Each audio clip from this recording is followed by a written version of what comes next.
세 번째 키워드는 일단 마감. 뭐가 이제 문 닫았다는 거죠? 접수 더 이상 안 만든다 이건데, 근데 그냥 마감이 아니라 일단 마감이에요. 일단 보겠습니다. 기사로. 시청자 여러분이 뭐 예상하셨겠죠? 여기 뭐 두 명의 인물 등장합니다. 전략공천을 염두한 건가? 분당갑, 성남 분당갑 국회의원 보궐선거 여기에 신청을 안 한 안철수. 어제 끝났어요. 어제 후보자 신청을 받았는데 어제 마감이 됐거든요. 그래서 하신 분들이 있어요. 근데 안철수 위원장은 안 했거든요. 그러면 어떻게 된 겁니까? 그냥 이걸로 끝나는 겁니까? 아니면 뭐 그래서 여기 나온 걸 혹시 마감이 끝났으니까 전략공천을 생각하는 건가? 이겁니다. 자, 그런 가운데 당 내에서는요. 좀 다른 목소리. 험지 출마하셔야 됩니다. 그리고 이거 걱정되는데요. 경선하세요. 경선. 뭐 이런 얘기 나오고 있어요. 그리고 안철수 위원장은 6일 인수위 해단 후에 거취 표명. 그럼 일단 이번 주 안에는 뭔가 입장이 나올 것 같다는 겁니다. 자, 우선요. 이와 관련된 국민의힘 내부의 목소리 들어보시죠. 우리 당의 지지를 좀 더 외연을 확장하고 예. 그리고 중도를 넓히기 위해서 예. 험지 같은 데 곳에서 나가서 출마해서 이겼으면 얼마나 좋겠느냐. 전략공천이라고 하면 상대의 패를 보고 경쟁력을 맞춰서 저희가 꼭 이겨야 되는 곳에 적절한 후보를 내는 것이고 이건 다른 후보로 이기지 못하겠다는 판단이 있을 때 보통 하는 겁니다. 적절한 인물이 있느냐 없느냐에 따라 가지고 절차가 달라질 거로 보입니다. 자, 이제 남은 그 선택은요. 안철수 위원장이 출마 안 하겠습니다. 이러면 간단하게 해결이 되는 거예요. 그냥 그대로 가면 됩니다.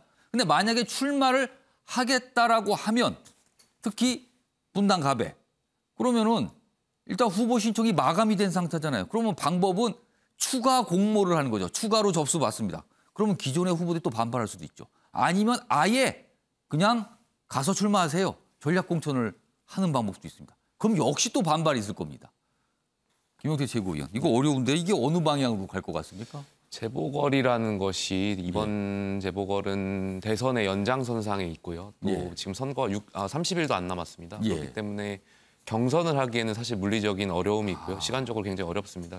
사실상 단수 추천 아니면 말씀하신 대로 전략공천 형태가 될 것이고요. 저희가 어제까지 그 재보궐 공모 신청자를 마감했고요. 공관위에서 여러 가지 판단을 하고 많은 것을 논의할 것이고요. 과연 그 상대 민주당의 후보와 정해진다면 저희 당 후보가 경쟁력 조사 같은 것을 판단하고 나서 말씀하신 대로 전략공천이 있을 수도 있고요. 저희가 안철수 인수위원장께 출마를 요청할 수도 있을 것 같습니다. 그런데 제 개인적인 생각입니다만 안철수 위원장께서 공동정부의 역할을 같이 하시는 분으로서 좀 당에 헌신하고자 하는 바가 있으시다면 저는 김기현 의원께서 말씀하신 인천 계양이나 계양이나 혹은 인천 경기 분당갑 정도로 좀 고민해 주셨으면 좋겠습니다. 근데 왜냐하면 분당갑하고 계양은 분위기가 사뭇 다른데요, 지금 거기는. 계양 같은 경우는 저희 당으로서 사실 쉽지 않은 곳이고 그렇기 때문에 안철수 위원장께서 당에 헌신하는 의미가 있다고 저는 생각되고요. 분당갑 같은 경우는 이번에 경기도지사를 같이 선거를 치릅니다. 저희가 근데 경기도지사 선거가 사실상 그렇게 쉬운 선거는 아니고요. 김은혜 후보가 결정된 상황에서 분당갑의 재보궐을 같이 안철수 위원장께서 치른다면 저는 시너지 효과를 낼 것이라고 생각되고 그런 차원에서는 분당갑 정도도 좀 고민해 보실 필요가 있지 않나 생각합니다. 그러면 보궐선거에는 출마하는 게 좋다는 생각이시네요. 그러면. 저는 향후 대선을 위해서라도 안철수 위원장을 위해서라도 출마하셔야 된다고 생각하고 있습니다. 그러면 출마하면 경선은 현실적으로 어렵지 않을까 이런 또 말씀을 하신 건데. 경선은 뭐 다른 후보자들도 마찬가지고 다른 지역구도 마찬가지겠지만 물리적으로 시간이 30일밖에 안 남았기 때문에 굉장히 어렵습니다. 자칫 내부에서 또 이게 내용처럼 막 반발하고 그러지 않을까요? 만 이런 과정이. 재보궐이라는 특수성을 좀 고려해 주셨으면 좋겠습니다. 일단 지금 뭐 김용태 최고위원이 국민의힘에 계시니까 뭐 이런 분위기를 좀 전해주신 것 같아요. 그리고 본인의 의견도 좀 말씀하셨습니다. 다음은 민주당과 관련된 내용. 여기 마저 있습니다. 기사에.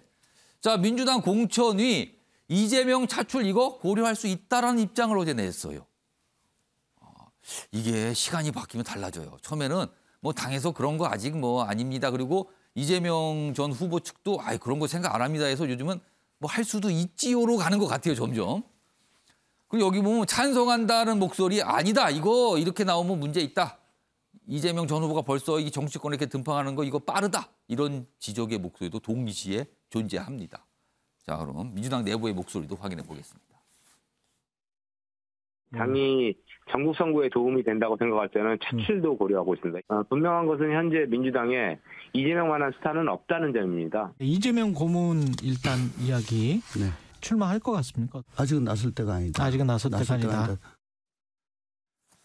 자, 이재명 전 후보 아직 모릅니다. 본인이 어떤 입장 낸 게 없거든요. 자, 김종욱 교수님. 네. 근데 인천 계양을 얘기가 굉장히 적극적으로 당에서 나오고 있는데 인천 계양을의 이 출마할 후보 신청 아직 마감 안 됐죠, 그럼? 예, 제가 알기로 아직 마감이 안 되고. 당 분위기는 정말 어떻습니까? 그냥 갈려 있는 겁니까? 아니면 어느 쪽 기울고 있습니까? 근데 원래 이제 이재명 지금 상임 고문이죠. 이재명 예. 상임 고문의 핵심적인 문제는 8월 문제였어요. 8월 전당대회를 나가냐 마냐의 문제가 당대표. 예, 핵심이었던 측면이었고요. 이것도 나가니 많이 논란이 있는 상황이었는데 최근에 두 가지 흐름이 있는 거죠. 그러니까 강성 지지층 같은 경우가 FC 축구단 같은 경우 압수수색과 경찰에서 이런 일이 있으면서 예. 강성 지지층이 국회에 입성을 해야 예를 들면 문제가 되지 않는 것이냐, 문제가 안 되는 거 아니냐 이런 논란이. 그래서 나온 예. 표현이 방탄조끼 뭐 그런 거 아닙니까 지금? 그래서 이제 이런 얘기들이 강성 지지층 쪽에서 계속 나온 측면이 있었고요. 또 예. 하나 이제 출마자들이요. 그러니까 지방선거에 출마하는 분들 같은 경우 다 아시겠습니다만 소위 윤석열 대통령 시기에 한 달도 안 되는 상황에서 선거가 벌어지게 되는 상황이면 예. 상당히 민주당이 불리한 선거죠. 그래서 그러니까 이재명 상임고문을 호출하는 측면들이 되게 많았고, 그러니까 강성 지지층과 출마자들의 요구들이 상당히 지금 많은 것으로 제가 알고 있습니다. 이런 요구들이 많아지다 보니까 이런 내용들이 전체적인 내용들을 주도하고 있는 것처럼 보이는 측면들이 있는데요. 제가 볼 땐 이재명 상임고문이 경기도에 있다가 갑자기 인천으로 출마한다는 게 명분이 있겠습니까? 인천하고는 인연이 있습니까? 없죠. 없습니까? 그러니까 경기도 뭐 인접 지역이라는 것은 뭐 있겠습니다만. 인접 지역 그 정도밖에 없다. 네, 또 하나는 국회의원으로 당선된들 이재명 상임고문에게 큰 의미가 있겠습니까? 근데 또 하나는 지방선거라고 하는 것 자체가 제가 볼 때는 이제 지자체의 본원적인 문제가 아니라 완전 전쟁의 전쟁의 도가니로 빠져들 거예요. 그러니까 모든 쟁점이 그런 거죠. 안철수, 이재명 이 얘기가 오갈 수밖에 없는 상황이 될 수 있다. 지방선거가 안 보이고 보궐선거만 보일 수 있다는 거예요. 예, 그런 측면이 많이 있기 때문에 제가 볼 때는 이 자체와 무관하게 당에서 전체적인 당의 앞으로의 침노와 관련된 고민을 해야 된다. 필요하니까 막 불러가지고 쓰고 이런 방식이 문제가 아니라 저희 국민들이 진짜 뭐 요구하는 게 제가 알기로는 국민 여론 같은 경우도 아직까지는 이재명 상임고문의 정치적인 출마 이런 부분에 대해서 약간은 부정적인 점 여론이 높은 걸로 제가 알고 있어요. 전 그렇다고 한다면 더 중요한 건 민주당이 지방선거 관련해서 어떤 혁신을 할 것인가가 중요한 거지 이재명 상임고문이 출마하냐 마냐의 문제로 가게 되면 제가 볼 때 오히려 안 좋은 상황이 올 수도 있다는 생각이 들어서 이 문제와 관련해서 빨리 결단될 필요가 있다. 괜히 계속 군불 지피지 말았으면 좋겠다. 이런 생각을 합니다. 인천 계약은 아무 인연이 없으니까 이제 그게 지적을 받을 수 있는데 분당갑은 정치적으로 인연이 크잖아요. 그럼 네네, 거기 맞습니다. 출마하는 건 어떻게 보세요? 그러니까 예를 들면 두 가지가 다 걸려 있는 건데요. 저는 계속 누차 말씀드렸습니다만 이재명 상임고문은 8월 전당대회도 나오지 않았다고 생각하는 사람이에요. 그러니까 당이 혁신하는 모습을 보여주는 게 중요하다. 그런 과정에서 국민과 전체 당원이 이재명이라고 하는 상임고문을 호명한다면 그때 어떤 준비된 내용들을 가지고 나와야 되는 거지. 그냥 이 상황에서 뭐 예를 들면 말씀하신 것처럼 이거 방탄하려고 나오는 거야? 또는 예를 들면 선거에 급하니까 나오는 거야? 이런 식으로 저는 당의 중요한 인물들을 마구잡이로 끌어다 쓰는 것은 옳지 않은 방식이라는 생각을 합니다. 저는. 그러니까 지금 김종욱 교수님 말씀은 여기 조응천 의원 지금 이르다.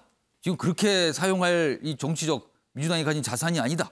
이렇게 좀 요 입장과 좀 비슷한 설명을 좀 해주신 것 같습니다. 쉽지 않은 결정이라고들 당에서는 얘기합니다. 양쪽 당 모두 지금. 그리고 의견도 갈리고 좀 있습니다. 기다려 보겠습니다. 어떤 결정 조만간 나겠죠, 아마도요.